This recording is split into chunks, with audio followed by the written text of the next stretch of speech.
안녕하세요. 사연에 빠지다의 DJ 민영입니다. 오늘 사연자님은 80이 될 때까지 산전수전 다 겪으며 살았으니 더는 사람 때문에 마음고생할 일은 없겠지 싶었는데 마지막까지 믿었던 가족에게 상처를 받고 말았다네요. 과연 어떤 사연인지 들어보시겠습니다. 오늘도 두 가지 사연 준비되어 있는데요. 끝까지 들어주실 거죠? 그럼 오늘의 사연 바로 시작할게요. 안녕하세요. 저는 곧 팔순을 앞두고 있는 할머니입니다. 제가 곧 팔순이라고 하면 젊은 사람들은 다들 입을 해 벌리고 놀라더군요. 다들 말로는 나이에 비해 젊어 보인다고들 하지만 그 눈을 보면 무슨 나이를 그렇게 많이 먹었나 신기해하는 눈빛들이에요. 맞아요. 제가 생각해도 언제 이렇게 나이를 먹었나 모르겠습니다. 마음만은 아직도 첫 아이를 낳던 뜨거운 여름날 그대로인 것 같은데 말이죠. 사실 제가 큰아들을 낳았던 날을 잊을 수가 없는 게 그날 이후로 제 인생이 말도 안 되게 흘러갔어요. 사실 저는 어려서부터 시집 올 때까지 돈 걱정은 한 번도 한 적이 없이 편하게만 살았어요. 먹을 거 하나 귀하던 시절이었는데도 저희 부모님은 조상을 잘 만나 물려받은 땅이 많아 동네에서 제일 가는 부자였습니다. 덕분에 저는 시집 갈 때까지 손에 물 한 방울 안 묻히고 귀하디 귀하게 살았어요. 집에 제 속옷까지 빨아주는 보모가 있을 정도였으니까요. 그런 제 인생이 결혼과 동시에 180도 달라졌습니다. 저희 아버지가 잘 아는 친구라며 그 집 큰아들에게 저를 시집 보냈어요. 시아버지는 목포에서 큰 배를 여러 척이나 가지고 있는 부자였는데요. 제가 결혼한 지 1년도 채 되지 않아 큰 폭풍 후에 배가 다 떠밀리는 큰 사고를 당해서 시아버지가 돌아가시고 말았어요. 그때 시아버지와 함께 바다에 나갔던 선원들이 사고로 많이 죽어서 보상금으로 가지고 있던 배를 다 팔아야 했습니다. 그 이후로 시댁의 가게는 급격히 기울기 시작했죠. 보상금도 보상금이었지만 평생 시아버지가 배를 타고 나가 벌어온 돈으로 살던 시댁은 아예 생업이 중단됐으니 먹고 살 방법이 없었죠. 제 남편이 장남이에요. 그러다 보니 뭐라도 해보겠다며 남편은 여기저기 남의 배를 타고 돈을 벌러 다녔어요. 남편이 돈을 벌러 배를 타고 나가면 한 달이고 두 달이고 집에 들어오지를 않았습니다.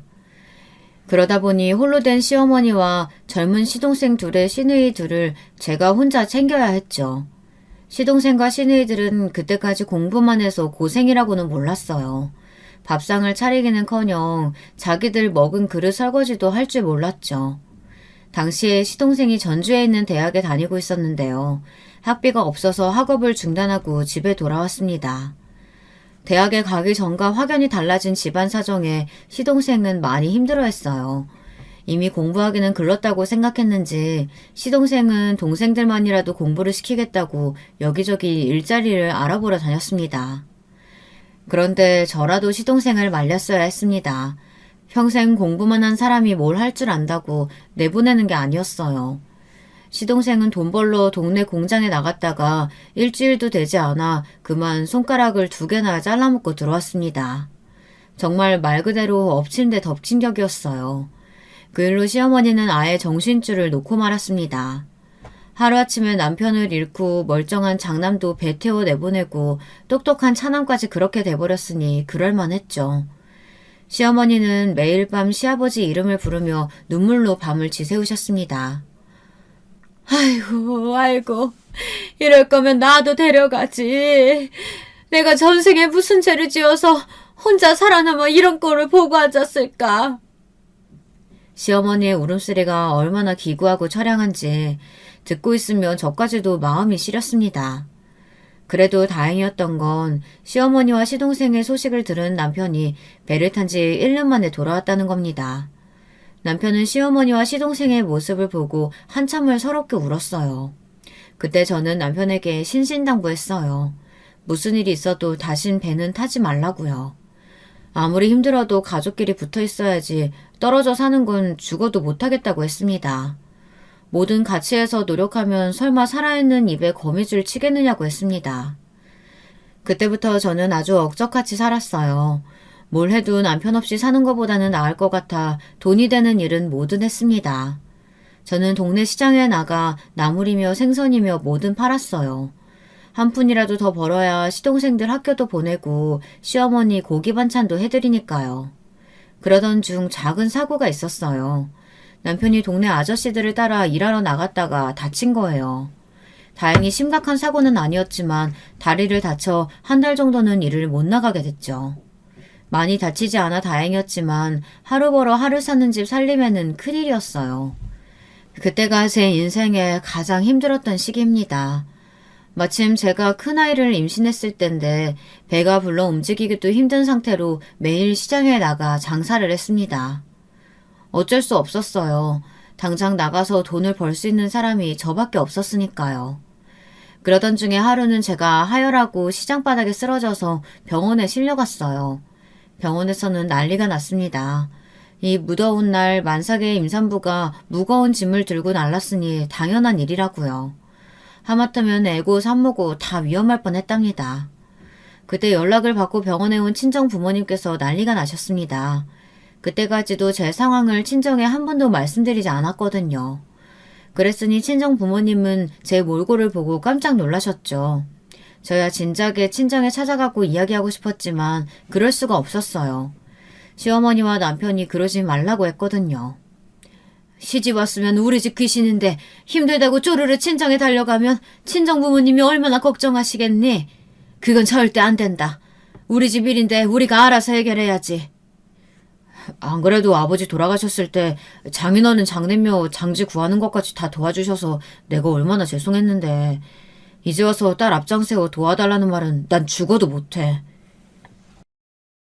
저는 밥도 굶게 생긴 마당에 자존심이 다 무슨 소용인가 싶었지만 남편이나 시어머니 말을 거스르고 친정에 갈 수는 없었습니다. 요즘 젊은 사람들이야 절대 이해하지 못하겠지만 제가 젊었던 그 시절엔 여자가 시집가면 시댁 사람이었어요. 시부모님 말이라면 똥이 된장이라도 퍼먹어야 할 판이었죠. 저 나름대로는 버틸 만큼 버텼다고 생각했습니다. 더는 저도 힘들어서 안 되겠더군요. 저는 병원에 오신 친정 부모님께 시댁 사정을 말씀드리고 작은 가게라도 차리게 좀 도와달라고 말씀드렸어요. 친정 부모님은 당연히 난리가 나셨습니다. 이 지경이 될 때까지 왜 말을 하지 않았냐고요. 저는 할 말이 없었어요. 제가 생각해도 염치가 없었으니까요. 그래도 비빌 언덕이 있다는 것만으로도 천만다행이었습니다. 그 몸으로 장사는 무슨 장사야? 우선 이 돈으로 김서방한테 할 수 있는 일부터 빨리 찾아보라고 해. 너는 절대 나설 생각하지 말고 네 몸이나 추스러. 친정아버지는 곧바로 은행에 가서 현금으로 1,000만 원을 찾아 제게 딱하니 주셨어요. 당시 1,000만 원이면 서울의 작은 아파트도 한 채 살 수 있는 돈이었습니다. 저와 남편은 그 돈을 가지고 동네의 창고란 창고는 다 알아보고 다녔습니다. 저희 식구가 자그마치 6이에요. 앞으로 아이가 태어나면 걷어먹일 가족은 계속 늘어나죠. 작은 구멍가게로는 답이 없었어요. 남편이 평소 배를 타며 제게 한 이야기가 있었는데요. 생선을 많이 잡아도 생선이 워낙 잘 상해서 빠른 시일에 팔아야 한다고요. 돈만 있으면 냉동 창고를 사서 생선이며 해산물을 냉동해 팔고 싶다고 했습니다. 그럼 외국에 보내기도 쉽다고요.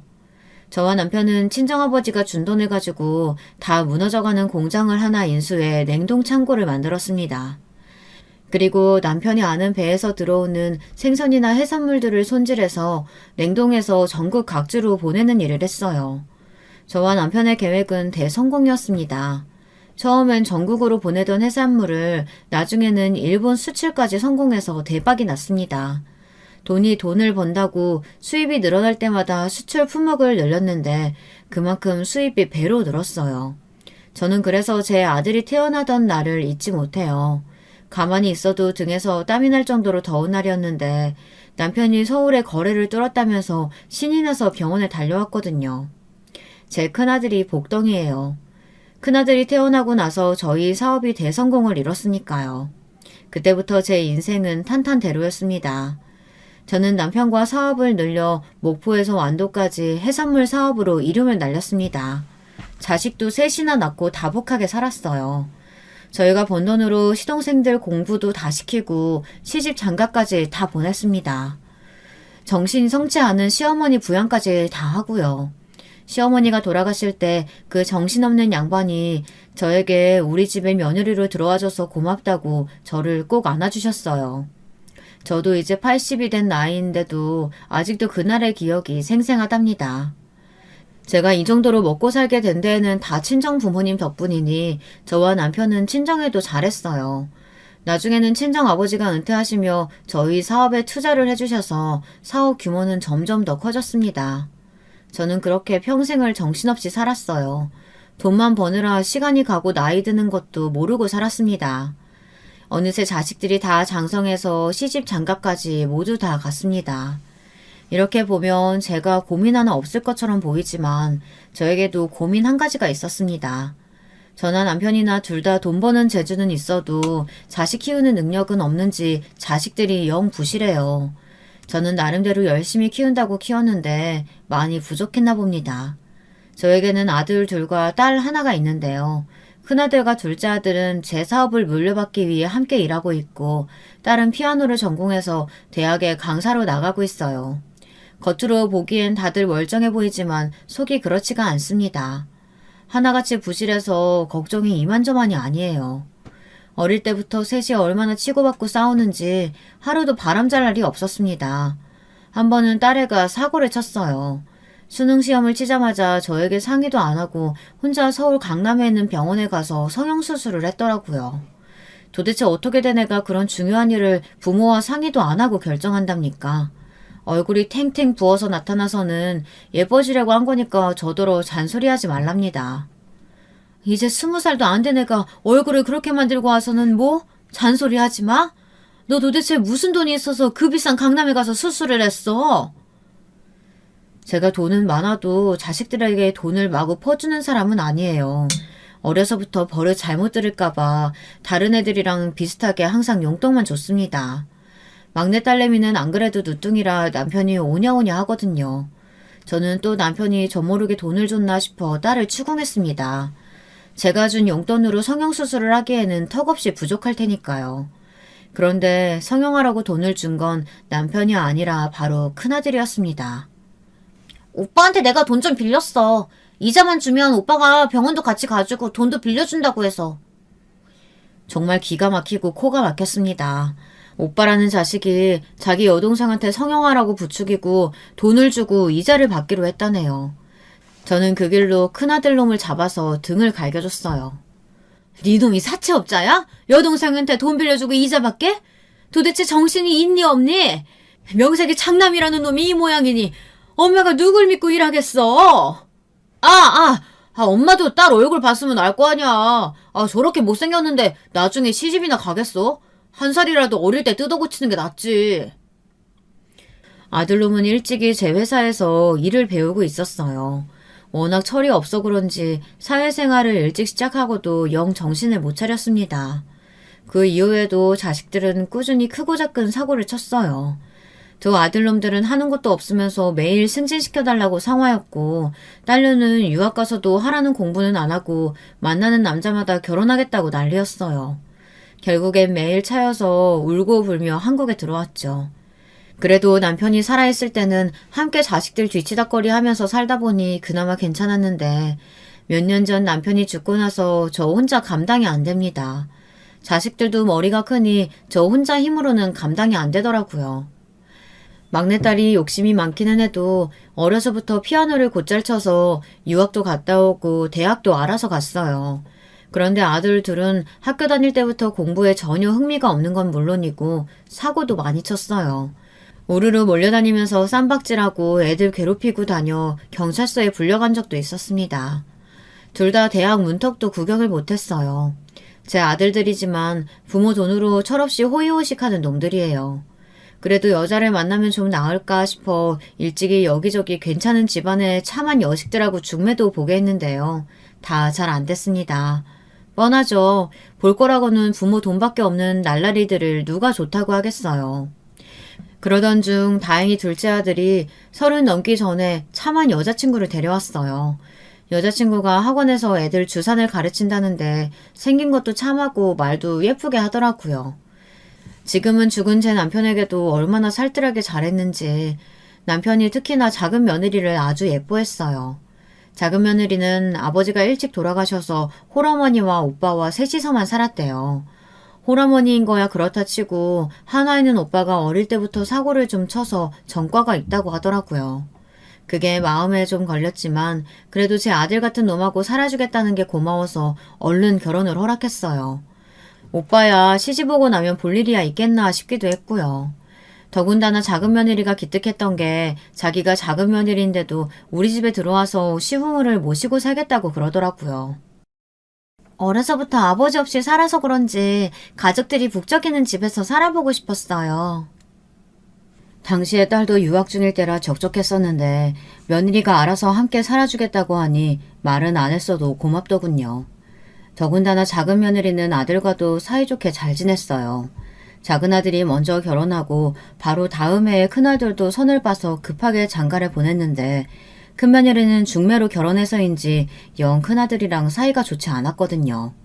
툭하면 둘이 싸워서 큰 며느리가 친정에 쪼르르 달려가곤 했어요. 그럴 때마다 사돈한테 연락이 와서 제가 아주 피곤했답니다. 사돈은 도대체 아들 교육을 어떻게 시키신 겁니까? 매일 술 먹고 늦게 들어오는 것도 모자라서 우리 애가 스트레스 좀 풀겠다고 나가서 쇼핑한 거 가지고 소리소리 지르면서 쇼핑백을 던졌다는데요. 어쩜 남자가 그거 돈 몇 푼 가지고 쪼잔하게 그런데요? 사돈, 들어보니 돈 몇 푼이 아니던데요. 백화점에서 무슨 구두를 10켤레나 주문해서 신발장이 첫째 신발로 아주 꽉 찼답니다. 그렇다고 남자가 아내한테 쇼핑백 집어던지는 게 말이 됩니까? 우리 애가 울며불며 이혼하겠다는 걸 제가 하루 종일 말렸다고요. 저는 전화상으로도 사돈에게 머리 숙여 사과하고 곧바로 아들을 사돈 댁에 보냈습니다. 장인 장모에게 제대로 사죄하고 큰 며느리를 데려오라고 했어요. 사실 지금 생각하면 그냥 그때 이혼을 시켰어야 했어요. 첫째 아들 내외는 결혼하고부터 평생 바람 잘 날이 없었거든요. 사실 저도 딸 키우는 부모로서 이런 소리 하기는 정말 싫지만 큰 며느리가 저도 마음에 안 들었어요. 살아온 환경은 무시 못한다지만 둘째는 경제적으로 유복하지 않은 집안에서 커서 그런지 애가 알뜰해요. 남편이 주는 생활비로 가계부까지 쓰고 돈까지 척척 모아 적금을 탔다고 한 번씩 남편과 제게 소고기도 사주고 외투까지 한 벌씩 사주고는 했습니다. 반면 큰애는 전혀 그런 게 없어요. 돈만 생기면 자기 구두니 옷이니 사들이기 바쁩니다. 집에 가봐도 방 하나가 첫째 물건으로 가득 찼어요.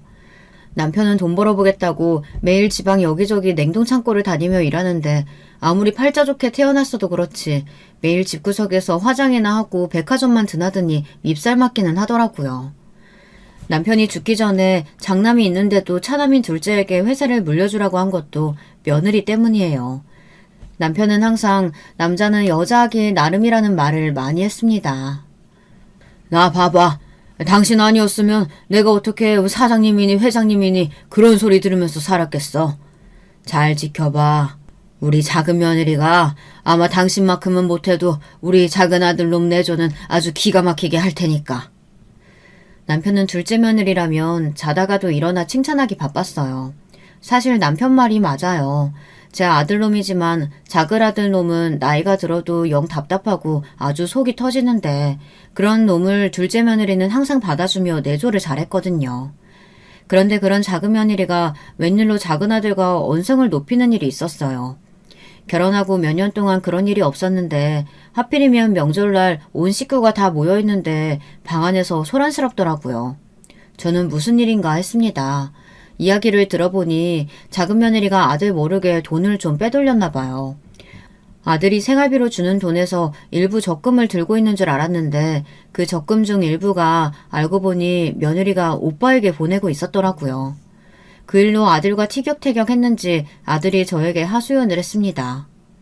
계속 몰랐으면 어쩔 뻔했어요. 안 그래도 혼자 사시는 장모님 매일 걱정된다고 해서 갈 때마다 용돈에 병원비에 다 드리고 오는데 이제는 나 모르게 돈까지 빼돌려서 사기꾼 형님한테 보내고 있었다니까요. 당신 말대로 사기꾼이라 전과가 있어서 어디 제대로 취직도 못하고 사람 구실도 못하고 샀는데 그럼 어떡해. 나라도 도와줘야지. 그렇다고 말도 안 하고 돈을 빼돌려? 남편까지 속이는 사람을 어떻게 믿고 돈을 맡겨? 저는 우선 아들부터 진정시키고 며느리와 이야기를 나눴습니다. 며느리 말이 결혼하고 지금까지 계속 돈을 빼돌린 거는 아니라네요. 최근에 오빠가 힘들다고 연락이 와서 처음 보내준 거래요. 며느리 오빠가 어머니랑 같이 살고 있는데 취직이 안 돼서 돈이 한 푼도 없나 봐요. 명절인데 고기 살 돈도 없다고 했답니다. 이래서 여자도 집안을 보고 드려야 한다니까요. 원래 없이 산 사람들이 음흉해서 뒤로 무슨 짓 할지 몰라요, 어머니. 동서 이런 것도 모르고 착하다고 얼마나 칭찬하셨어요? 사람은 다 겪어봐야 안다니까요.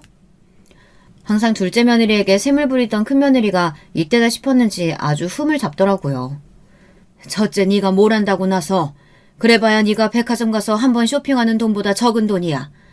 둘째 너 아무리 화가 나도 그렇지 식구들 다 있는 앞에서 아내한테 그런 소리 하면 어떡해.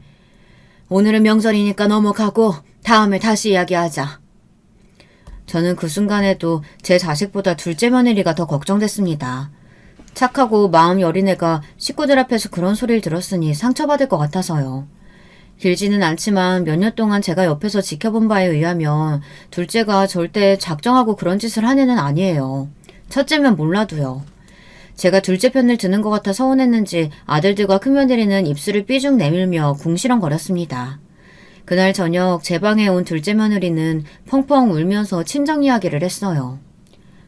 엄마가 허리도 아프고 무릎도 계속 아픈데 계속 돈을 벌어야 하니까 새벽마다 식당에 나가서 일하시거든요. 오빠도 그런 엄마 보는 게 속상하니까 뭐라도 해보려고 하는데 잘 안 되나 봐요. 이러다가 오빠가 또 나쁜 사람들하고 어울릴까봐 걱정돼서 제가 조금이라도 보태준 거예요. 몰래 그런 짓 해서 죄송해요, 어머니.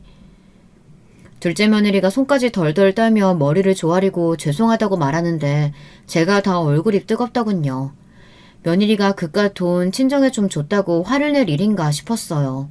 저는 둘째 며느리가 너무 안쓰럽더군요. 죄송하긴 뭐가 죄송해. 둘째 네가 나랑 너희 시아버지한테 하는 것만 해도 월급으로 환산하면 얼만데. 앞으로는 걱정하지 말고 내가 따로 챙겨줄 테니까 꼭 사돈께 드려. 식당 일은 하시지 말라고 하고. 작은 며느리는 말도 못하고 주저앉아 펑펑 울었습니다. 저는 그런 작은 며느리가 이해됐어요. 본인이야 결혼해서 돈 걱정 없이 살고 있지만 친정엄마랑 오빠가 아직 자리를 못 잡고 힘들게 살고 있으니 마음이 불편할 게 당연했죠. 방법이 잘못되기는 했지만 그래도 그렇게라도 오빠를 도와주고 싶었던 마음은 이해합니다.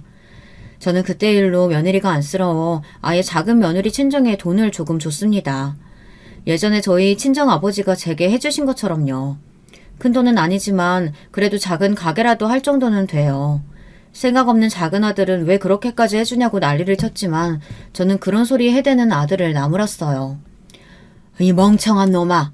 사기꾼이라도 너한테는 형님인데 집안의 큰아들이 그래도 먹고 살아야 사돈도 부양을 할 거 아니야. 네 아내가 언제까지 사돈 걱정하게 할 거야? 네가 사위면 너도 신경 써야지. 저는 이래저래 작은 며느리를 생각해서 도와준 겁니다. 사돈이 마음 편히 살아야 며느리도 마음이 놓일 것 같아서요. 그 이후로 작은 며느리는 저와 남편에게 더 잘했습니다. 그렇게 신경 쓰지 않아도 된다고 해도 항상 먹을 거며 입는 거며 살뜰하게 챙겼어요. 애가 얼마나 생각이 깊은지 계절이 바뀔 때마다 말하지 않아도 집안 정리도 다 알아서 하고 저나 남편 옷까지 새로 사서 깨끗하게 옷장에 넣어주고는 했습니다. 먹는 것도 남편이 당뇨에 고혈압이 있었는데 아내인 저도 신경 안 쓰는 걸 며느리인 둘째가 항상 식단이며 약이며 알아서 챙겨줬어요. 매일 새벽마다 새벽세장에 나가서 가장 신선한 채소랑 과일을 사서 아침마다 출근하는 남편에게 녹즙을 내려줬어요. 점심에 드시라고 도시락까지 만들어주고요. 그러면서도 사소한 생색 한 번 낸 적이 없습니다. 첫째 며느리는 지나가다가 떡만 조금 사와도 자기가 제일 유명한 가게에서 줄 서서 사온 거라고 연신 말하는데 둘째는 평생 그런 소리를 한 번 안 했어요. 사실 첫째 며느리가 떡을 사오면 무서웠습니다. 시댁에 일절 신경 안 쓰는 애가 갑자기 나타나면 항상 저나 남편에게 할 말이 있어서 오는 거거든요. 당시에 제가 허리가 좀 안 좋아서 몇 달을 집에서 쉬고 있었어요. 회사에는 남편도 있고 어쨌든 아들이 둘씩이나 있으니 오랜만에 아프다는 핑계로 쉬어보는 거였습니다. 그런데 그날 또 첫째 며느리가 백화점에서 산 비싼 약과라며 환가를 사왔어요. 저는 웬일이냐고 물었죠. 그러자 첫째가 저한테 허리는 괜찮으시냐고 안부도 안 묻고 곧장 자리에 앉자마자 한다는 소리가 기가 막혔습니다. 어머니, 시내에 있던 상가 건물 허문 거 보셨어요? 저랑 그이가 몇 년 전부터 그 자리를 계속 보고 있었는데 마침 그 자리가 떡하니 부동산에 나왔더라고요. 그 자리 고급스럽게 백화점 하나 지으면 정말 좋을 것 같은데 어머님이 투자 좀 해주시면 안 돼요? 제가 다 안 듣는 것 같아도 며느리나 아들들이 하는 이야기는 항상 귀를 쫑긋하고 듣고 있어요. 이 자식들이 언제 또 헛소리할지 모르니까요. 그런데 역시나 제 예상대로 큰며느리가 또 말도 안 되는 소리를 하더군요. 얼마 전부터 신화에 백화점 하나 지으면 잘 될 것 같다고 그렇게 노래를 부르더니 결국은 자기가 하고 싶다는 소리였어요. 당시에 저랑 남편이 슬슬 해산물 수출 일은 아들들에 맡기고 노후 준비를 위해 투자를 생각하고 있었는데요. 건물이나 땅을 사려고 알아보고 있었죠. 그런 저희 생각을 알고 있던 큰며느리는 여우같이 때를 맞춰 백화점 이야기를 꺼낸 겁니다. 저는 큰며느리 하는 꼴이 얄미워서 단번에 싹 잘랐어요. 일부러 며느리가 들고 온 한과를 발로 차며 소리쳤습니다. 너희들이 백화점에서 물건을 사보기만 했지 뭘 한다고 백화점을 해? 저는 아픈 허리를 부여잡고 힘껏 소리쳤어요. 사업의 사자도 모르는 것들이 제 돈으로 백화점 사장 요리를 할 심산인 게 너무 보여서요. 저번에 저희도 다 들었어요. 아버님이랑 어머님 회사 서방님한테 주시려고 하시는 거잖아요. 그럼 우리 그 애는 명색의 장남인데 동생한테 치워서 어떻게 먹고 살아요. 어머님이 장남도 책임져 주셔야죠. 큰며느리는 억지를 부렸습니다. 아직 둘째에게 회사를 물려준 것도 아닌데 자기들은 찬밥 심세라며 하소연을 하더라고요. 장남을 이렇게 홀대하는 경우가 어디 있냐고요. 저는 자식들끼리 부모 돈 가지고 싸우고 재산 상속으로 칼분이 난다는 뉴스들을 보면서 남의 얘기가 아니겠구나 생각했어요. 제가 키운 아들놈들을 보고 있으면 저놈들은 나랑 남편을 부모가 아니라 은행으로 생각하는구나 싶을 때가 많았거든요. 제가 이기적인지는 몰라도 그래서 며느리나 사위만은 제대로 정신 박힌 애들이 들어오길 바랬어요. 내 자식들이 아무리 못난 짓을 해도 옆에서 가르치고 혼내줄 배우자들일요. 그런데 역시나 내 아들놈이 엉망이니 며느리도 엉망인 게 당연한 일인가 봅니다. 큰며느리는 제가 백화점을 안 지어주겠다고 하자 그때부터 아주 막무가내로 나왔어요. 제 생일날이고 남편 생일이고 아예 오지도 않았습니다. 큰아들이 아무리 말해도 자기는 안 오겠다고 했대요. 윤석이 엄마가 백화점 힘들면 회사라도 나한테 불려달래. 아니면 며느리 노릇도 안 하고 나랑 이혼하겠대.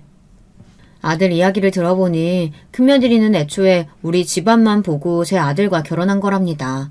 제 아들이 인물도 없고 배운 것도 없이 무식한데 오로지 우리 집 돈만 보고 장남매라는 소리에 미래를 생각해서 꾹 참고 시집 온 거랍니다. 저는 그 소리를 듣는데 너무 기가 막혀서 그러면 그냥 이혼하라고 했어요. 저도 돈만 밝히는 며느리는 필요 없다고요. 그리고 큰아들도 아예 회사에서 나가라고 했습니다. 지금까지 내 아들이라고 참고 받아준 거지 능력이 있어서 데리고 있었던 건 아니니까요. 나도 너처럼 능력 없고 집안 검사도 제대로 못하는 놈 필요 없어. 나가서 이혼하든지 말든지 네 알아서 해. 처음 결혼했을 때부터 지금까지 큰며느리 입에서 이혼 이야기가 나온 게 한두 번이 아니에요. 제가 아는 것도 셀 수 없이 많습니다. 어린애도 아니고 자식까지 낳은 게 책임감 없이 기분만 상하면 이혼 이야기부터 꺼내는 게 꼴보기 싫었어요. 저는 정말 그대로 큰아들을 회사에서 내쫓았습니다. 그로부터 얼마 뒤 정신을 차렸는지 큰며느리가 집에 저를 찾아왔어요. 그러더니 어울리지 않게 무릎을 꿇고 눈물을 쏟더군요. 저는 눈도 깜빡이질 않았어요. 아무리 기분이 상하고 화가 나도 그렇지 며느리가 어떻게 시부모가 돈 좀 안 준다고 시어머니 생신이며 시아버지 생신에 얼굴을 안 비치고 당당하게 이혼하겠다고 떠든답니까? 저는 절대 쉽게 넘어가줄 생각이 없었어요. 어머니 죄송해요. 어머니도 자식 키워보셨으니까 아시잖아요. 동서는 딸만 줄줄이 낳고 아들은 제가 낳았는데도 매일 동서만 이뻐하시고 회사까지 서방님한테 물려준다고 하니까 제가 잠시 머리가 어떻게 됐었나 봐요. 우리 윤석이 생각해서라도 한 번만 봐주세요. 며느리는 손주 녀석을 내세우면서 저더러 한 번만 봐달랍니다. 아직 학교도 안 들어가는 애를 이혼 가정에서 크게 할 수 있냐고요. 저는 기가 막혀서 말문이 다 막혔습니다. 이혼 이야기는 자기 입에서 나온 소리면서 마치 제가 이혼하라고 부추긴 것처럼 굴더군요. 그네, 너 한 번만 더 이혼 소리 했다가는 그때는 내가 법원 가서 이혼시킬 거니까 그런 줄 알아. 그리고 내 앞에서 백화점이니 건물이니 하는 소리도 했다간 앞으로 너나 윤석이 아빠나 얄짤 없는 줄 알아라. 저도 돈 좀 있다고 돈으로 자식을 좌지우지하는 거 정말 하기 싫었습니다. 그런데 어쩌겠어요. 이에는 이, 눈에는 눈이죠. 개념 없는 자식들 정신 차리게 하는 데는 돈보다 나은 게 없었습니다. 그 이후로 큰아들도 다시 회사로 복귀하고 다시 일을 시작했습니다. 그로부터 몇 년은 그래도 좀 잠잠했어요. 아들들이나 딸도 다들 자기들 자식 키우면서 먹고 사느라 정신이 없는지 부모까지 신경 쓸 여력이 없는 것 같더라고요. 그제서야 저랑 남편 둘 다 드디어 자식들에게서 좀 해방이 되나 보다 했습니다. 그때쯤 되니 저나 남편이나 둘 다 나이를 먹어 몸이 하나둘씩 고장이 나기 시작하더군요. 남편은 젊어서도 당뇨랑 고혈압 약을 달고 살아서 환갑이 지나자마자 병원 신세를 지기 시작했어요.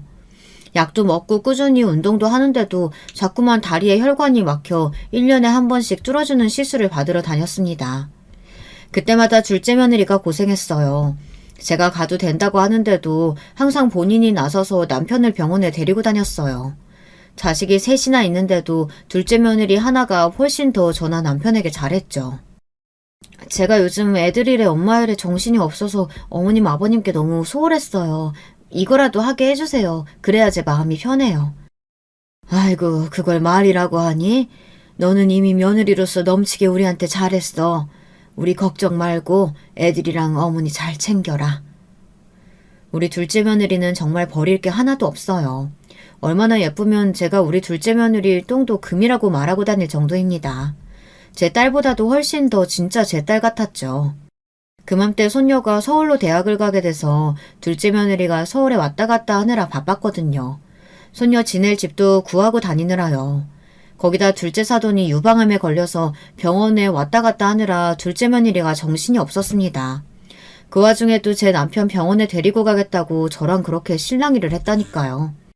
우리 둘째 며느리는 정말 대단해요. 아이들까지 얼마나 잘 키우는지 딸 둘을 다 서울에 있는 명문대에 떡하니 보냈습니다. 더 대단한 건 둘째 아들도 자식들이 생기고 나니 많이 변했다는 겁니다. 어느새 나이 들어 딸 둘 아빠가 되더니 흔히들 요즘 말하는 말로 딸바보가 따로 없었죠. 젊어서는 매일 친구들하고 어울려 놀기 좋아하고 이 모임 저 모임 다니느라 매일 술독에 빠져 살더니만 소녀들이 태어나고 나서는 둘째 아들 놈이 칼같이 퇴근해서 집에 오더라고요. 자기 새끼 예뻐서 매일 물고 빨고 주말이면 나들이를 다니는데 부모로서 그 모습만큼 보기 좋은 장면이 없었습니다. 이게 다 둘째 며느리 덕분이에요. 그러던 중 둘째 며느리에게 속상한 일이 생겼는데요. 둘째 사돈이 유방암 치료를 받는 중에 다른 장기로 자꾸 전이가 돼서 상황이 좋지 않았습니다. 병원에서 마음의 준비를 하라고까지 이야기했대요. 지난 몇 년 동안 둘째 며느리가 사돈 걱정하느라 얼마나 마음고생했는지 가장 잘 아는 저로서는 마음이 찢어질 것 같았습니다. 그 밝고 착한 애가 하루가 다르게 살이 빠지고 말라가는데 제 속이 다 속이 아니더군요. 저는 안 되겠다 싶어 둘째 며느리를 불렀습니다. 지금까지 내 욕심에 너 데리고 살았지만 나도 사람인지라 매일 사돈한테 미안하고 죄송스러웠어. 이렇게 착한 딸 키워서 남한테 보냈으니 얼마나 매일 안타깝고 걱정될까 싶어서. 이제 와서 이러는 것도 죄송하지만 지금부터라도 어머니 곁에 있어드려. 우리 걱정은 하지 말고. 진심이었습니다. 사실 지난 20년 동안 둘째 며느리 수발 다 받아가며 살면서 저도 염치라는 게 있는데 항상 둘째 사돈에게 죄송스러운 마음이 있었어요. 그깟 돈 좀 준다고 딸을 힘들게 부려먹고 있으니 마음이 편치만은 않았습니다. 하지만 둘째 며느리가 너무 예쁘고 좋아서 저도 계속 욕심내고 있었어요. 하지만 이대로 있다가는 둘째도 저도 후회할 것 같아 이제라도 어머니께 보내주기로 했습니다.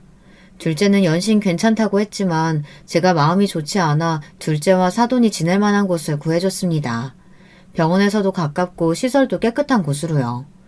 언제가 될지 모르지만 사돈이 돌아가시기 전까지만이라도 딸이랑 편하게 사셨으면 해서 제가 둘째 며느리에게 선물로 집을 줬어요. 제가 지금까지 둘째에게 받은 거에 비하면 턱없이 작지만 꼭 해주고 싶었습니다. 둘째, 너도 지금까지 시부모 모시고 살면서 애들 키우느라 고생했는데 지금부터라도 마음 편하게 먹고 좀 쉬어. 다른 생각은 하지 말고 사돈 곁에 있어드려. 둘째 며느리가 감사하다며 펑펑 우는데 정말 저도 마음이 울컥했습니다. 피 한 방울 안 섞인 남이라도 20년 넘게 같이 살다 보니 진짜 가족이 됐는지 둘째 며느리는 눈만 마주쳐도 마음이 울컥울컥했어요. 그러던 어느 날이었습니다. 둘째 사돈이 돌아가시고 얼마 되지 않아 제게도 일이 생겼습니다. 사람 일이라는 게 참 한치 앞을 모르겠더군요. 남편이 지병이 있어 매일 골골하다 보니 남편 건강만 신경 쓰느라 정작 제 건강을 놓치고 있었나 봐요. 건강검진을 했는데 대장 쪽에 뭔가 이상한 게 보인다며 정밀검사를 해보자고 하더군요. 그 일로 집안이 발칵 뒤집혔어요. 지금까지 살면서 감기 한 번 제대로 걸린 적 없는 제가 몸에 문제가 있다고 하니 남편부터 자식들까지 걱정을 하더라고요. 특히나 큰며느리 하는 소리가 어이가 없었어요. 이게 다 동서 때문이잖아. 동서 있을 땐 이런 일 없었는데 동서가 나가자마자 동서가 안 챙기니까 바로 어머님 건강에 문제 생긴 거 아니야. 그게 무슨 말 같지도 않은 소리야. 둘째가 지금까지 나랑 네 시아버지 모시면서 얼마나 고생을 했는데 그런 소리를 해. 정말이지 나이가 들어도 철딱선이 없는 큰며느리 때문에 제가 골치가 아플 지경이었어요. 그 말에 신경이 쓰였는지 둘째가 다시 집으로 들어오겠다는 소리까지 했어요. 저는 한사코 거절했습니다. 젊어서도 저야 힘이 있으니 애들도 봐주고 집안일도 도와가며 같이 했지만 이제 저나 남편이나 둘 다 늙어서 아플 일만 남았는데 평생 시부모 모시고 친정어머니 병간호하느라 고생한 둘째에게 저까지 짐이 되고 싶지는 않았어요. 이제야 소녀들이랑 여행도 다니고 마음 편하게 사는 애를 또 고생시킬 수는 없었습니다. 내가 돈이 있는데 무슨 걱정이야. 사람 쓰고 병원 갈 일 있으면 간병인 쓰면 되니까 걱정하지 마라. 저는 큰며느리에게 괜한 소리 하지 말라고 신신당부를 했어요. 그런데 조직검사 결과가 좋지 않았습니다. 제가 대장암 판정을 받았어요. 그 이후로 저는 항암을 받고 방사선 치료받느라 하루하루 쇠약해졌습니다. 암이라는 게 참 모진 병이더군요. 계속 암 환자라는 꼬리표를 달고 사느라 아무것도 못하고 병원에만 매일 드나들면서 간신히 생명을 연장하면서 사는 거였어요. 저는 5년이 넘게 투병했습니다. 좀 좋아졌다 싶으면 전이가 돼서 또 수술하고 그러다가 또 안 좋아지면 항암하고 매일 병원에 살다시피 했어요. 그러던 중에 남편이 먼저 하늘나라로 가버렸습니다. 그때는 정말 너무 절망스러웠어요. 평생 돈만 버느라 둘이 아등바등 살아서 이제는 좀 마음 편히 살자 싶었는데 제가 암에 걸리는 바람에 남편이 제 병간호만 하다가 당뇨 합병증으로 저보다 먼저 가버렸어요. 이 현실이 믿기지 않아 저는 매일 눈물로 지새웠습니다. 밥도 먹고 싶지 않고 아예 살고 싶지도 않았어요. 건물이 몇 채씩 있고 동네에 웬만한 땅이 다 제 땅이면 뭐 하겠어요.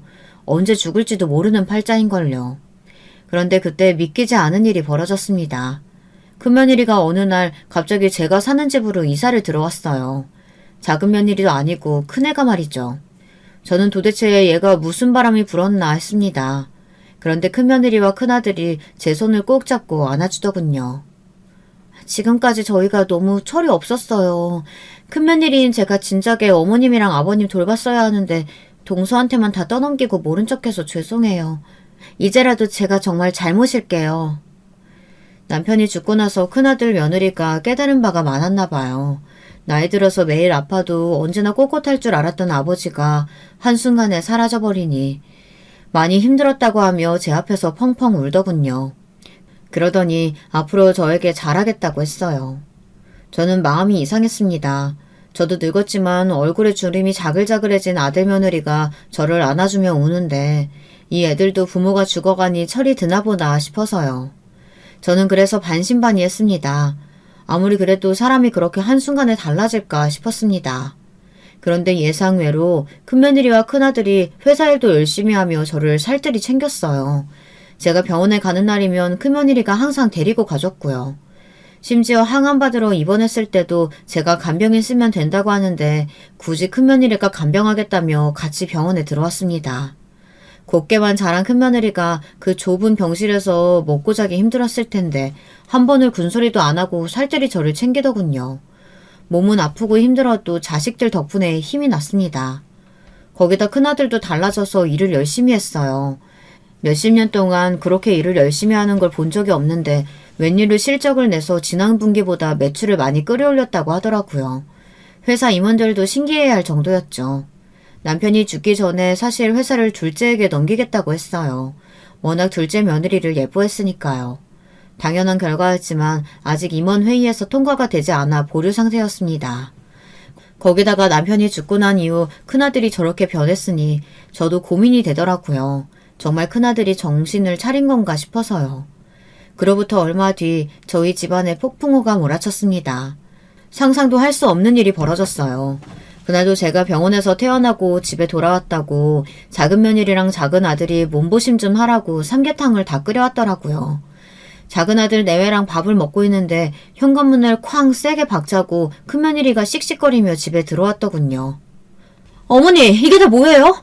제가 병원에 같이 들어가겠다는데 굳이 혼자서 들어가시겠다고 고집 부리시더니만 저희 등에 칼 꽂으시려고 그러신 거였어요? 역시나 예상대로 큰 며느리는 예전의 모습으로 돌아왔습니다. 얼마 전까지 제 앞에서 효부 흉내를 내더니만 병원에서 이제 막 나온 시어머니한테 소리를 지르며 따지더군요. 이제야 아주 본색을 드러냈어요. 이제 병원에서 나온 사람한테 소리를 고래고래 지르고 내가 뭘 어쨌다고 이래? 저희더러 집에서 나가라고 문자 한 통 덜렁 보내셨길래 무슨 일인가 했더니만 부동산에 저희 살던 아파트까지 다 내놓으셨다면서요? 거기다가 저희랑 상의 한마디 없이 벌써 회사도 서방님한테 다 넘기시고요. 이게 등에 칼 꽂는 거 아니면 뭐예요? 나는 원래 항상 선망을 날리는 편이라 어쩔 수 없었다. 잘못하다간 너희들이 내 등에 칼 꽂으려고 하는데 내가 가만히 있을 수가 있나? 그랬습니다. 제가 지금은 아무리 말기암 환자라고 해도 자그마치 100억 원대의 자산가예요. 제가 금수저를 물고 태어나 친정 부모님 도움받아 성공했다고 해도 몇십 년 동안 바닷바람 맞으며 사업한 사람입니다. 아무리 자식이고 며느리여도 사람을 그렇게 쉽게 믿지 않아요. 큰며느리는 뻔뻔하게 눈을 동그랗게 뜨고 잘못한 게 전혀 없다는 표정이었습니다. 저는 너무 가스로워서 제 핸드폰에 녹화한 영상을 보여줬습니다. 그 영상을 보자마자 둘째 아들 내외는 놀라서 손으로 입을 막았어요. 때는 저와 며느리가 함께 병원에 들어갔을 때예요. 저는 그때까지만 해도 진심으로 큰며느리에게 고마웠어요. 병원에서 생활하는 게 얼마나 힘든지를 잘 아는 저로서는 엄마도 아니고 시어머니 시중을 들겠다고 선뜻 먼저 함께 병원에 들어와 준 게 미안했죠. 더군다나 항암을 하면 몸에 힘이 쭉 빠지고 기운도 없어요. 속도 안 좋아서 밥도 잘 먹지를 못합니다. 옆에서 누가 음식 먹는 냄새만 맡아도 구역질이 올라오거든요. 저 때문에 며느리가 밥도 잘 못 먹고 계속 휴게실에 가서 혼자 밥을 먹었어요. 처음엔 저도 몸도 안 좋고 정신이 없어 정말로 몰랐는데 나중에는 며느리한테 미안하더군요. 저는 자다 일어나서 옆에 며느리가 없길래 커피라도 하나 사줄까 싶어 찾아 나갔습니다. 그런데 휴게실에서 며느리가 누구랑 통화하는지 깔깔 웃으며 아주 시끄럽게 통화를 하더군요. 그 소리가 얼마나 요란한지 휴게실 밖까지 다 들렸습니다. 내가 살다 할망구 때문에 병원에서 도시락을 다 사먹고 있다. 아, 정말 좁아 터져서 너무 불편해. 거기다가 온통 다 늙고 아픈 사람들이라 냄새 때문에 구역질나 죽겠다니까. 순간 저더러 할망구라고 하는데 정말 온몸에 소름이 다 돋더군요. 물론 시어머니 좋아하는 며느리가 어디 있겠어요. 하지만 제가 병간호 해달라고 한 것도 아니고 본인이 자진해서 들어와 놓고 저런 소리를 하고 있으니 기분이 상하더군요. 저는 며느리가 또 무슨 소리를 할까 싶어 핸드폰부터 꺼내 영상을 찍었습니다. 나중에 큰며느리가 제 병간호를 했다고 식구들 앞에서 생색내면 보여줘야겠다 싶어서요.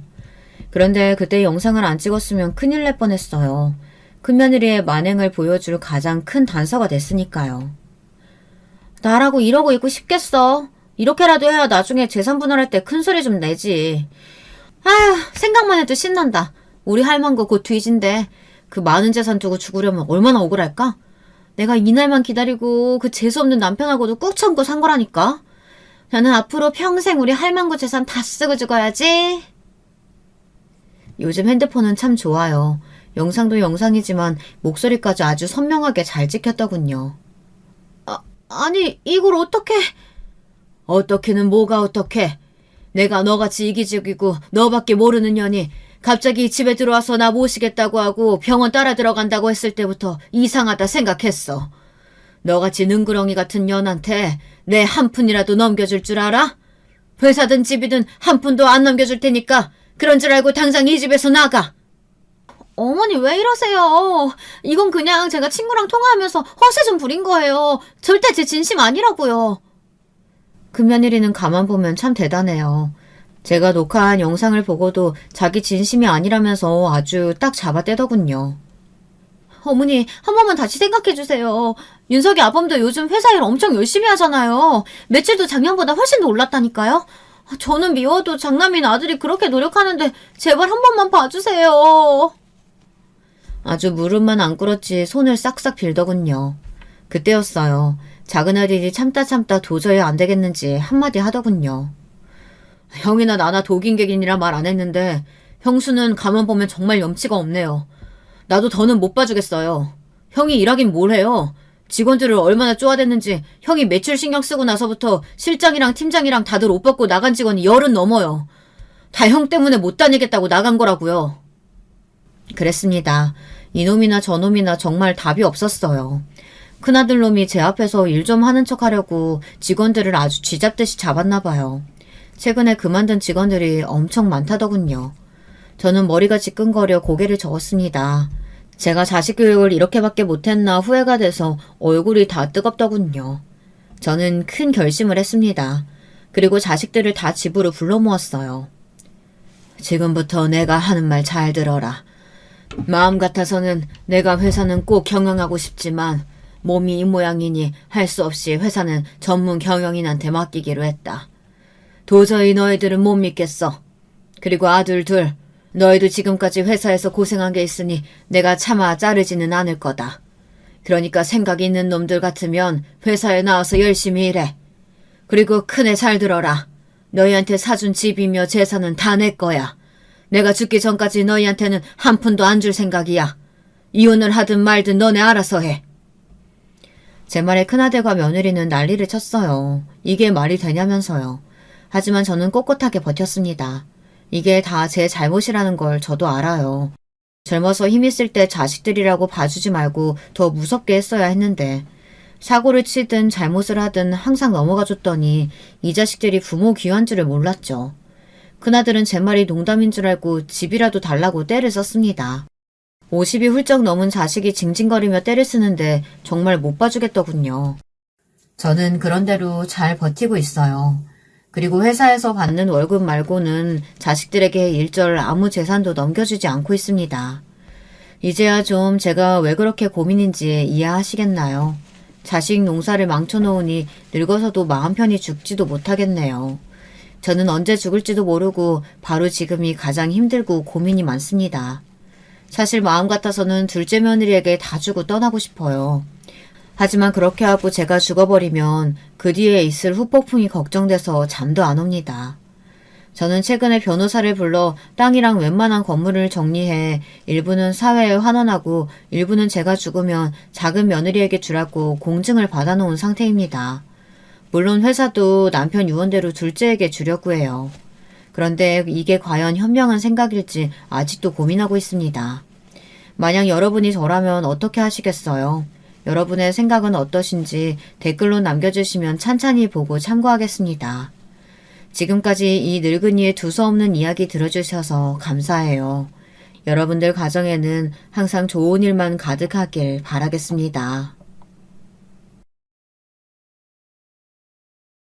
여러분, 두 번째 사연 시작하기 전에 좋아요, 구독 꼭 눌러주실 거죠? 그럼 두 번째 사연 바로 시작합니다. 안녕하세요. 전 중학생 아이를 키우고 있는 40대 주부입니다. 남편하고 결혼한 지는 15년이 조금 더 돼가네요. 저희 남편은 위로 나이 차이가 꽤 나는 형 2명이 있습니다. 제가 아들 셋 있는 집에 막내 며느리로 들어가게 된 거죠. 처음에 남편을 만났을 때는 아들 셋 있는 집의 막내 아들이라길래 장남은 아니니 부담은 없겠다 했어요. 근데 그게 또 아니더라고요. 전 막내 며느리지만 첫째 며느리보다 더한 삶을 살았습니다. 무슨 일인가 궁금하시죠? 그럼 막내 며느리로서의 저의 삶, 지금부터 얘기해보려 합니다. 글솜씨 없지만 잘 들어주셨으면 좋겠습니다.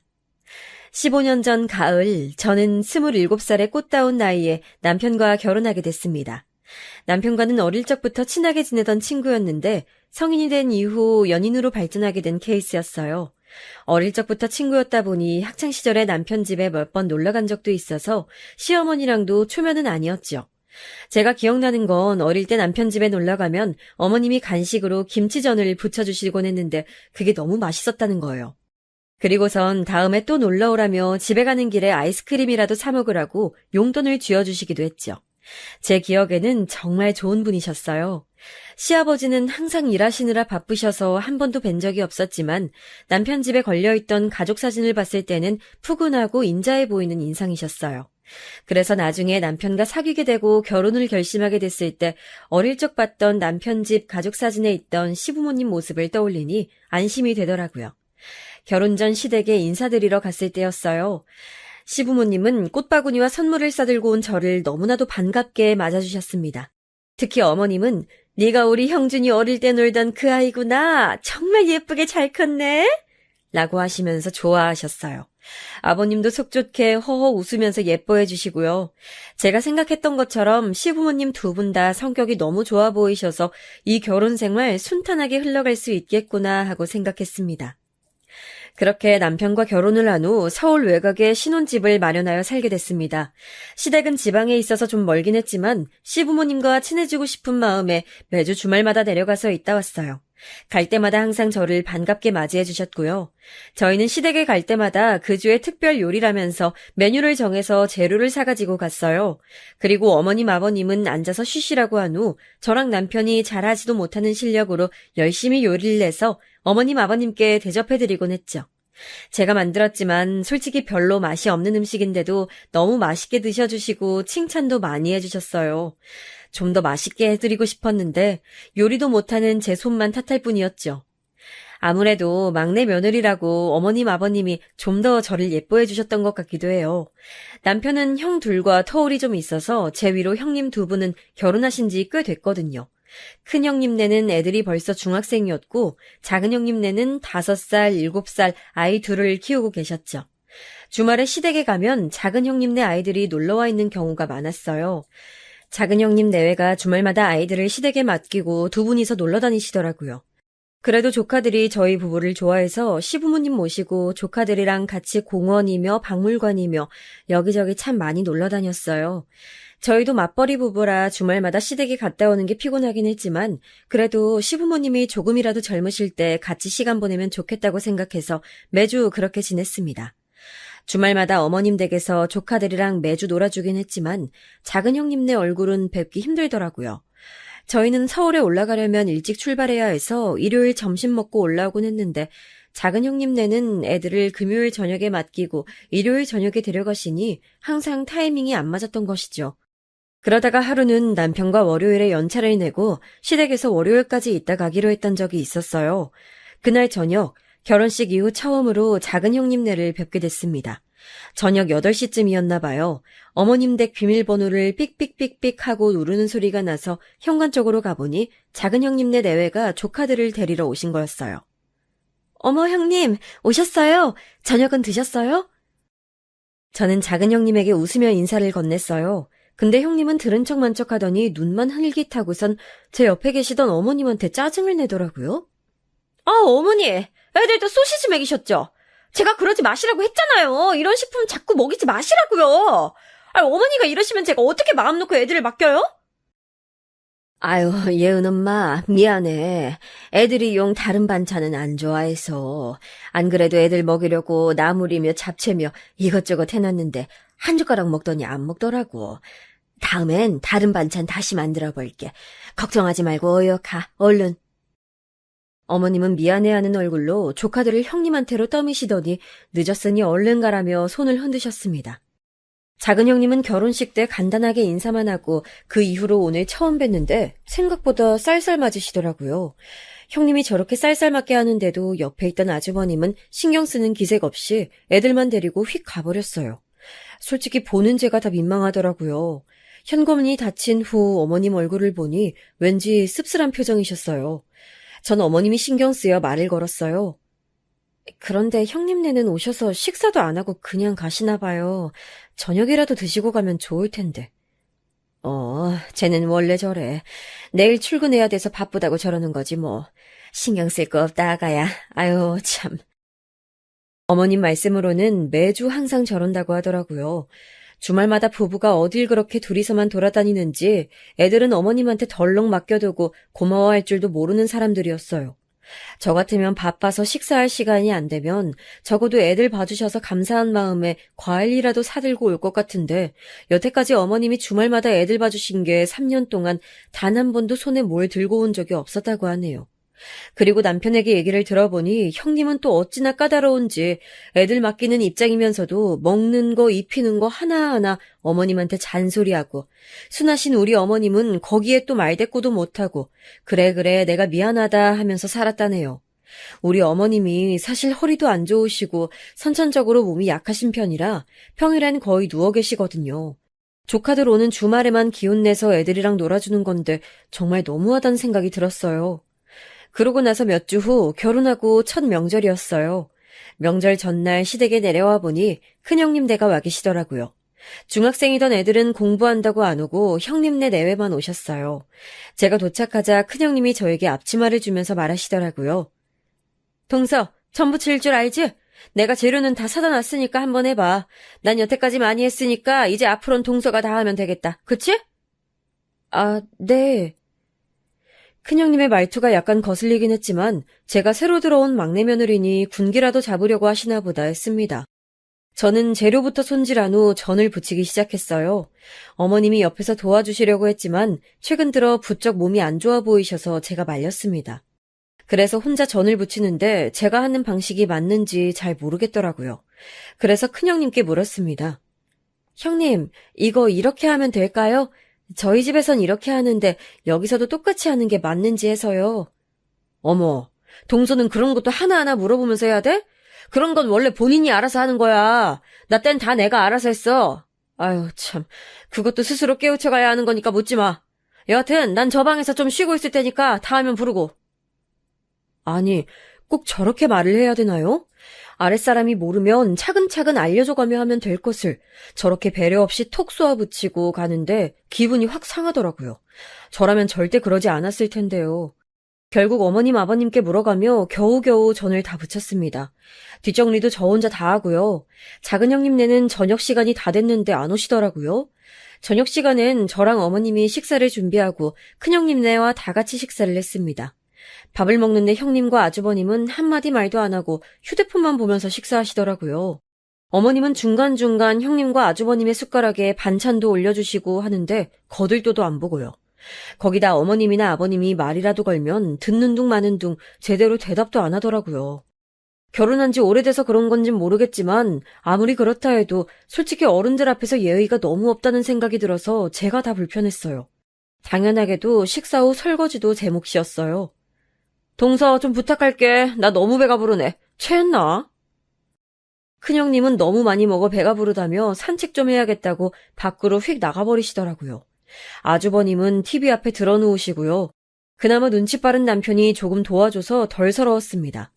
둘째 형님네는 밤늦은 시간에 오더니 애들만 맡기고 또 둘이서 술 마시러 나가시더라고요. 어머님은 항상 있는 일이니 그러려니 하고요. 아유, 저희 시부모님 참 좋은 분들이시고 시집살이도 없어서 좋은데 오히려 형님들, 아주버님들 하시는 행동이 마음에 안 들어서 속이 뒤집히더라고요. 근데 손아랫 사람인 제가 거기다 대고 뭐라 지적할 수도 없는 노릇이고요. 자주 안 보는 사이니까 망정이지 그날은 정말 쓴소리하고 싶은 거 꾹꾹 참느라 고생 좀 했습니다. 그렇게 형님들은 명절 당일 제사를 지내고 바로 짐만 바리바리 싸들고 가시더라고요. 아까까지는 어머님 아버님한테 그렇게 쌀쌀맞게 굴더니 집에 갈 때는 이것 싸달라 저것 싸달라 없는 애교 피우면서 하나라도 더 뜯어내는 모습이 우스웠습니다. 부랴부랴 짐 싸서 제대로 된 인사도 없이 문만 쾅 닫고 가버리는 모습에 저도 모르게 쯧하고 혀를 차게 되더라고요. 그 이후에도 계속 비슷했어요. 처음처럼 매주 시댁에 내려가진 못했지만 못해도 2주에 한 번씩은 내려가려고 노력했어요. 형님들은 명절 때 빼면 코빼기도 안 보이는 것도 역시 똑같았고요. 어느 날은 어머님이 감기 몸살로 아파서 드러누워 계신데도 주말에 애들 맡기고 가는 작은 형님을 보면서 정말 어이가 없었습니다. 보다 못한 저희 남편이 아주버님한테 한마디 했어요. 아니 형, 엄마 아파서 드러누워 계시는데 너무한 거 아니야? 형 자식들은 형이랑 형수가 좀 돌봐. 야, 네가 무슨 상관이야?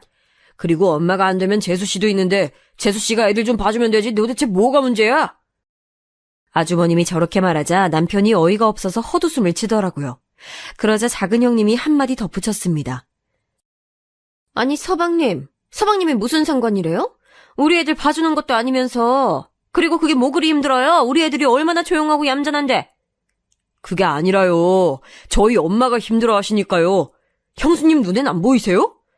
아니 갑자기 왜 이러시나 오늘따라? 어머님 아프면 쉬시면 되죠. 동서한테 맡길게요. 참 우리 서방님 효자네 효자야. 동서 우리 애들 어머님한테 감기 옮으면 안 되니까 애들 어머님 방에 못 들어가게 하고 오늘은 동서가 좀 봐줘. 어차피 여기 있으면서 할 일도 없잖아 그치? 에? 아 네.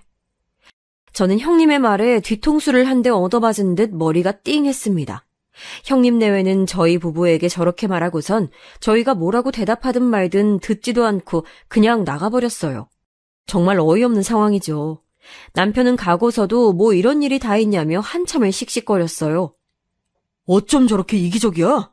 진짜 이런 일이 한두 번도 아니지만 대단하다 대단해. 정말 남편 말 맞다나 뭐 이런 일이 한두 번이 아니었다는 것만 말씀드리고 싶네요.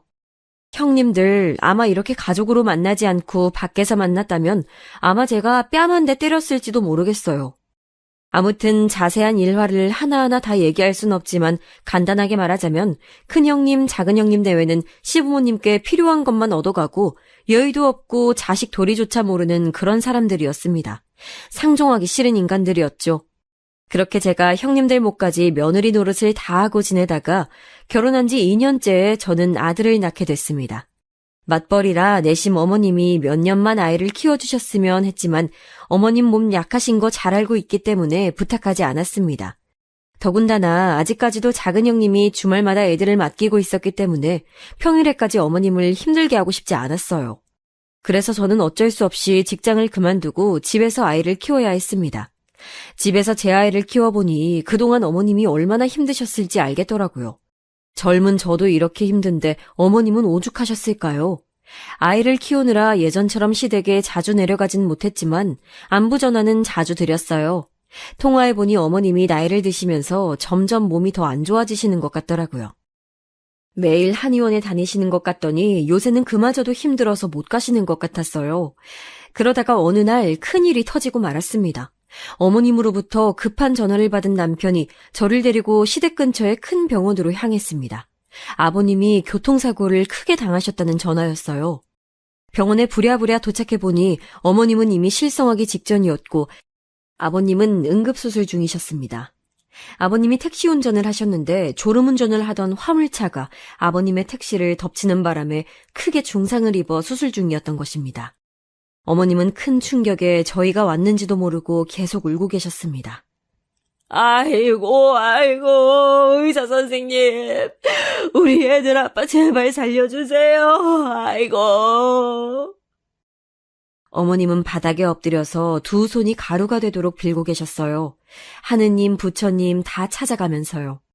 저도 너무나 초조한 나머지 손톱을 잘근잘근 씹었습니다. 남편은 한 손을 머리에 짚고선 병원 복도를 계속 왔다 갔다 거렸어요. 남편은 근처에 살면서도 오지 않는 아주버님들한테 몇 번이고 계속 전화를 했지만 받지를 않는 것 같더라고요. 결국 수술이 끝날 때쯤에서야 큰아주버님, 작은아주버님이 오셨습니다. 수술이 끝나고 의사선생님께 들은 말씀은 충격이었어요. 사고가 너무 심했던 나머지 다리가 거의 으깨지다시피 해서 겨우겨우 수술로 연결은 해놓았지만 앞으로 한쪽 다리를 못 쓸 거라고요. 그리고 그 외에도 손상이 간 부위가 너무 많아서 앞으로 몇 년간은 요양과 재활에만 집중해야 한다고 하더라고요. 어머님은 그대로 혼절하셨습니다. 근처에 있던 의료진들이 어머님을 이동식 침대에 눕혀 데려가는 동안 남편은 화를 참지 못하고 주먹으로 한쪽 벽을 내리쳤습니다. 그러고선 아이처럼 소리내어 울더라고요. 아주버님들은 옆에서 한숨만 푹푹 쉴 뿐이었습니다. 앞으로 어떻게 해야 할지 정말 한치 앞이 깜깜했어요. 그 이후 아버님의 오랜 입원 치료가 끝난 후 드디어 집에 오시게 됐습니다. 하지만 아버님이 거동이 불편하시다 보니 침대에만 누워서 생활하셔야 했는데 안 그래도 몸이 안 좋으신 어머님이 아버님의 병수발을 다 드느라고 엄청 고생이셨어요. 형님들은 시댁이랑 가까운 데 살면서도 한 번을 도와주러 오질 않더라고요. 전 아이만 아니었으면 가고 싶었는데 아이가 아직 어리다 보니 평일에 남편 없이 먼 길을 혼자 가기는 쉽지 않았습니다. 어머님 죄송해요. 제가 가서 도와드려야 하는데. 아니다, 아가. 신경 쓰지 말어. 네 시아버지는 내가 잘 돌보고 있으니까 넌 네 애기들만 생각해. 하지만 그렇게 말씀은 하셔도 가끔 들여다보면 어머니의 표정은 눈에 띄게 안 좋았어요. 어머님은 아버님의 사고 이후 신경이 쇠약해지셔서 전보다 몸이 더 안 좋아지신 상태였어요. 그런데 그 상태로 아버님 병수발을 들다 보니 한 달도 안 돼서 몸져 눕게 되셨습니다. 결국 당연한 수순처럼 삼형제가 모여 아버님을 모시는 문제에 관해 회의를 하게 됐습니다. 모일 때부터 이미 아주버님과 형님들의 표정은 좋지 않았는데요. 자, 지금 엄마가 아버지 병수발을 못 드는 상태인 건 다들 알 거고, 우리 중에 하나가 엄마랑 아버지 모시고 사는 게 최선이야. 큰 아주버님이 운을 띄우자 둘째 아주버님이 말하더군요. 형이 장남이니까 형이 모셔야 되는 거 아니야? 장남 노릇 해야지. 그러자 큰형님이 썽을 내시더라고요. 어머, 요즘 세상에 장남 차남 따지는 게 어딨어요. 그냥 형편 되는 사람이 하는 거지. 그리고 우리 집에 고2, 고3 애들 있는 거 모르세요? 애들 대학 입시가 얼마나 중요한데 어떻게 우리 집에서 모시라는 거예요? 우리 집 절대 안 돼요. 그리고 동서 집이 어머님 집에서 제일 가깝잖아. 거기서 모시면 되겠네. 큰형님이 작은형님에게 떠넘기자 이번엔 작은형님이 짜증을 팍 냈습니다. 저희 집은 안 돼요. 안 그래도 어머님 아프셔서 우리 애들도 못 봐주시는데 그럼 우리 애들은 누가 봐요? 어머님 때문에 주말에 등산 모임도 못 가고 짜증나 죽겠구만. 지금 그거 다 떠안고도 저희 아무 말 못하고 있다고요. 아이 스트레스도 못 풀고 형님은 아무것도 모르면서. 작은형님 말본새에 남편이 주먹을 꽉 쥐고 부들부들 떨더라고요. 저도 너무 화가 나서 작은형님께 따졌어요. 그 순간만큼은 그냥 넘어갈 수가 없더라고요. 아니 형님, 여태까지 어머님이 형님네 애들 몇 년을 주말마다 봐주셨는데 고맙고 미안하지도 않으세요? 아니 어쩜 그러실 수가 있어요. 아니 동서, 말버릇이 좀 싸가지가 없다? 내가 애들을 맡기건 말건 동서가 뭔 상관이야. 어머님도 여태 아무 말씀 안 하셨는데 동서가 뭔데 참견이야. 그렇게 어머님이 안쓰러우면 동서가 아버님 모시던가. 아이 그러면 되겠네. 아주 효부 며느리였잖아. 대놓고 효부 며느리라며 저를 비꼬는데 참고 있으면 여기서 바보가 되겠더라고요.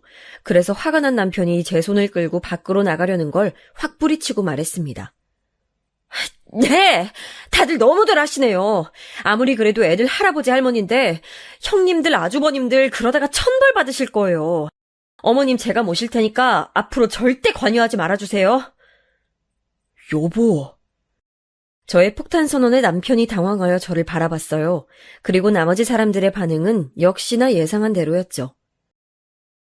그래, 잘됐다. 그렇게 하면 되겠네. 우리 관여 같은 거 절대 안 할 거야. 라며 한껏 비우는 작은 형님. 천벌이란 단어가 심기에 거슬렸는지 발끈하려던 큰 형님. 그러다 그들 모두 어쨌든 책임과 의무를 피하게 됐으니 잘됐다는 계산이 섰는지 제 맘대로 하라며 문을 쾅 닫고 가버렸습니다.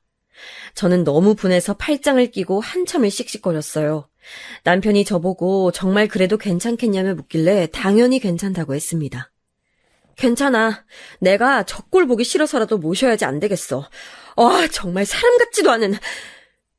솔직히 시부모님 봉양이 쉬운 거 아니라는 거 저도 알아요. 마음고생도 몸고생도 하겠죠. 하지만 저렇게 형님들이 서로 등 떠미는 꼴 보기 싫어서라도 제가 모시기로 작정했어요. 형님들 하는 꼬라지들 보니 제가 한번 아버님 맡으면 평생 저 혼자 맡아야 될 거 뻔하지만 그래도 내 남편의 부모님인데 매정하게 나 몰라라 할 순 없었습니다. 그날 집으로 돌아오는 길에 남편이 저에게 미안하다는 말, 고맙다는 말을 얼마나 많이 했는지 몰라요. 거의 죄인이라도 된 것처럼 머리를 조아리고 눈물을 흘리더라고요. 저는 마음고생 심했을 남편의 등을 꼭 안아줬습니다. 집에 돌아와서는 앞으로 아버님을 어디서 모실지 남편과 의논했어요.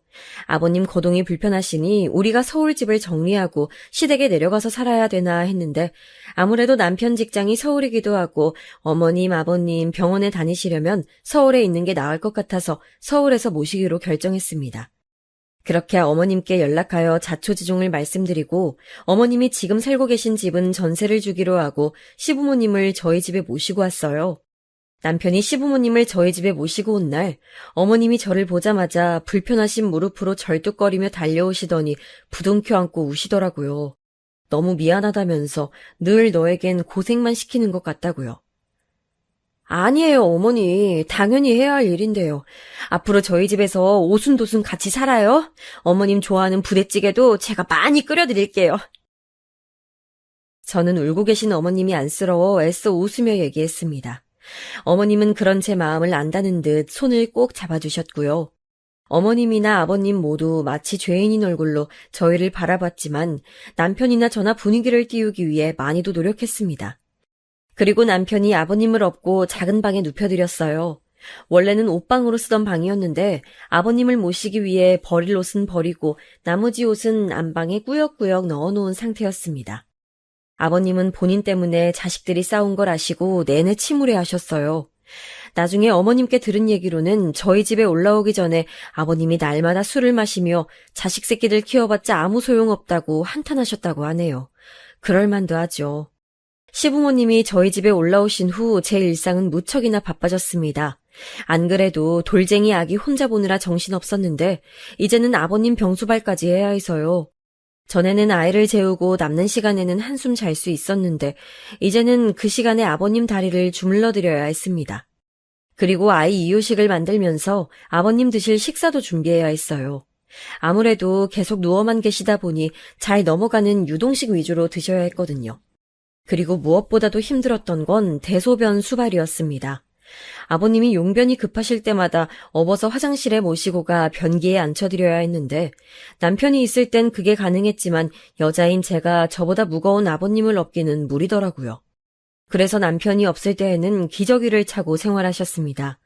기저귀를 갈고 뒤처리까지 하는 그 일이 솔직히 너무 고역이었어요. 시아버지가 아니라 제 아빠였어도 힘들었을 것 같습니다. 아버님도 처음에는 며느리인 저에게 용변 뒤처리를 맡기기는 부끄럽다고 어머님에게 부탁했지만 어머님은 본인 몸도 겨우 건사하는 수준이셔서 어쩔 수 없이 제가 하게 됐습니다. 미안하다, 아가. 가끔은 아버님이 그렇게 말씀하시는데 그런 말들 속에 아버님이 얼마나 죄스러워하고 계시는지 그 연약한 마음이 느껴져 아무렇지 않게 웃어 보였죠. 어머님도 저에게 미안하시긴 마찬가지였는지 불편한 몸으로도 뭐라고 해주시려고 노력하셨어요. 저 좋아하는 간식도 만들어주시고 정말 어머님이 아이랑 놀아주시거나 잠깐씩 봐주셔서 그나마 다행이었지 어머님의 도움마저 없었다면 아마 초죽음이었을 겁니다. 그리고 저희 집에서 시부모님을 모신 이후로 명절도 저희 집에서 지내게 됐습니다. 형님들은 아버님이 저런 상태인데도 평소에는 코빼기도 안 보이더라고요. 오히려 잘 됐다는 듯 말이죠. 이런 일도 있었어요. 저희 집에서 보내는 첫 번째 명절 때였습니다. 남편이 아주버님들한테 연락을 돌려 전날 와달라고 했지만 아무도 오질 않았어요. 결국 어머님이 아이를 봐주시는 동안 저랑 남편이 열심히 명절 음식을 준비했습니다. 그리고 명절 당일 점심시간이 다 돼서야 큰형님네 작은형님네가 하나씩 나타났습니다. 형님들은 들어와서 아버님한테 인사도 안 드리고 부쳐놓은 전이나 집어먹더라고요. 보다 못한 제가 말했습니다. 형님들, 아버님은 저 방에 계세요. 그래도 오셨는데 인사는 드리셔야죠. 아이고, 동서도 참 급하다 급해. 누가 인사 안 드린대? 작은 형님이 새침한 표정으로 입을 삐죽하더라고요.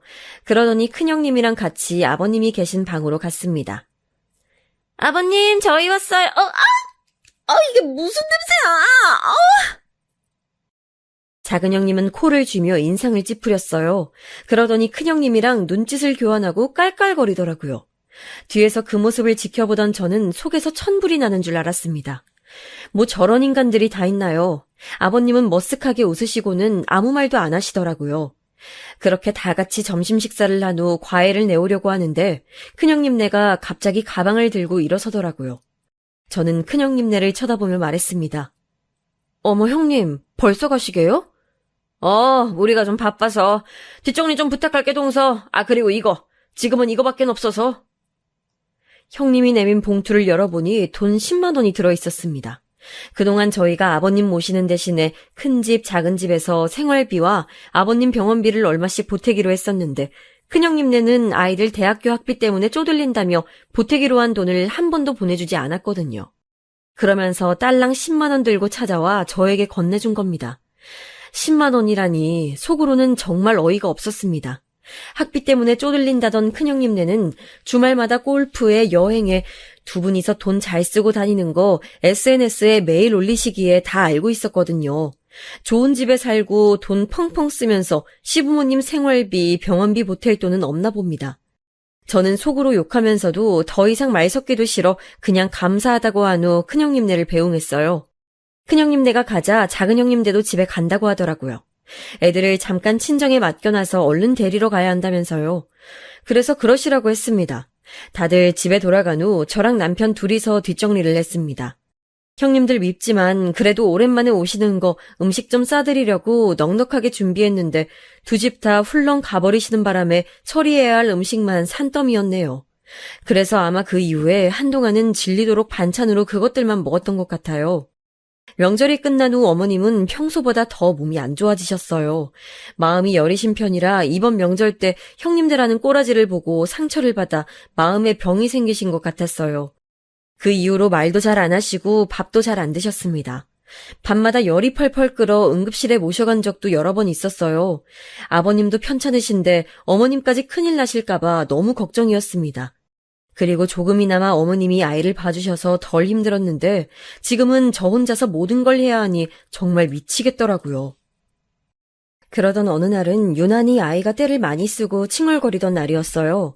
어머님은 아파서 병원에 입원하신 상태였고 전 집에서 아이를 재우고 아버님 기저귀를 갈고 있었는데 갑자기 쿵 하는 소리와 함께 으앙 하고 자지러지게 아이가 우는 소리가 들리더라고요. 하던 걸 멈추고 바로 아이에게 달려가 보니 아이가 자다 깨서 혼자 침대에서 떨어진 거였어요. 떨어지면서 서랍장 모서리에 긁혀 이마에 생채기가 나 있더라고요. 전 우는 아이를 겨우겨우 달래고 상처난 이마에 약을 발라줬습니다. 이 뽀얀 이마에 상처가 난 걸 보니 마음이 아팠어요. 아이가 진정이 되고 잠이 들자 아버님 기저귀를 갈다가 나온 사실이 생각나 얼른 다시 아버님 방으로 갔어요. 아버님은 그 상태 그대로 누워 계시더라고요. 전 마저 기저귀를 갈면서 아버님께 말했어요. 아버님, 죄송해요. 애가 갑자기 침대에서 떨어져가지고. 아버님은 아무 말 없이 벽만 바라보시더라고요. 전 마음속에서 무언가 울컥하는 게 느껴졌습니다. 그리고선 바보처럼 엉엉 울고 말았어요. 죄송해요, 아버님. 너무 힘들어요. 저 정말 힘들어요. 아버님은 제 두 손을 잡으시더니 이렇게 말씀하셨어요. 며느라, 그만했으면 됐다. 나 이제 요양원에 보내던지 아니면 그냥 이대로 죽게 내비두렴. 이 몸뚱이가 빨리 죽어버려야지. 너네 힘든 거 이제 못 보겠다. 아버님, 그게 무슨 소리세요? 그런 말씀 마세요. 저 하나도 안 힘들어요. 하나도 안 힘드니까 앞으로 그런 말씀 절대 하지 마세요.